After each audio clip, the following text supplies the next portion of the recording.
If someone came up to you on the street and said, "What's Future States?" how would you describe it to them? Future States is a web series that looks at America's future and asks filmmakers to give a vision of that.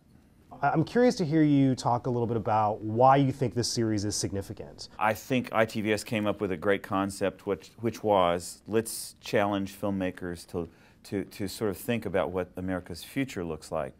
Given that limitation, we filmmakers are sort of free to come up with our own idea of what that future looked like, and that was fun to play with.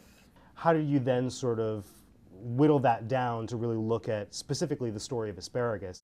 First, in Asparagus, I was looking at the concept of how people can meet in the future and perhaps have their future foretold in some sort of probability calculations. You know, we live in a world where if you go to eHarmony, they look at, you know, your likes and dislikes. If I buy a book from, you know, a bookseller online, they will tell me what books I will like that are like the books that I liked. And so I came up with that concept. Then from that concept, I sort of backed away from that and decided what vocations the characters in my story should have. But it was the concept about probability calculation in the future that was the nucleus of my story.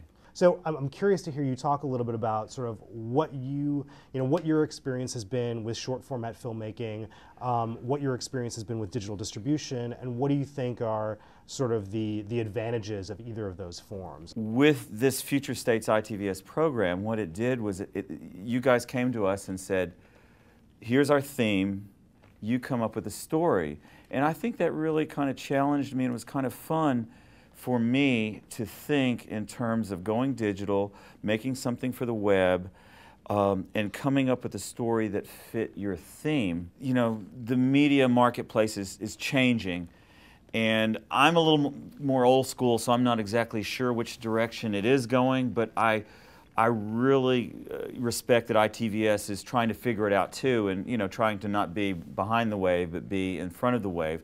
I do think that Future States is an innovative web portal that you guys are publicizing it. You're trying to bring eyeballs to it, and I think it seems to me that you're doing a lot of right things with it.